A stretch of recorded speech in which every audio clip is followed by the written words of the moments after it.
How to make perfect fluffy pancakes. Ingredients: 1½ cups all-purpose flour, 3½ teaspoons baking powder, 1 teaspoon salt, 1 tablespoon sugar, 1 cup milk, 1 egg, 3 tablespoons melted butter.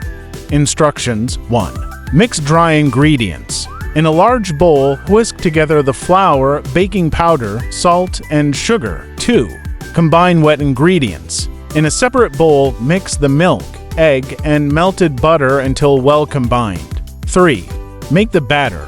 Slowly pour the wet mixture into the dry ingredients. Stir gently until just combined. A few lumps are okay. Over-mixing can make the pancakes dense. 4. Preheat the pan. Heat a non-stick skillet or griddle over medium heat. Lightly grease with butter or oil. 5. Cook the pancakes. Pour 1/4 cup of batter onto the skillet for each pancake. Cook until bubbles form on the surface, about 2 to 3 minutes, then flip and cook for another 1 to 2 minutes. 6. Serve and enjoy. Stack the pancakes on a plate and serve with butter, syrup, fresh fruit, or your favorite toppings. Let me know if you'd like more details.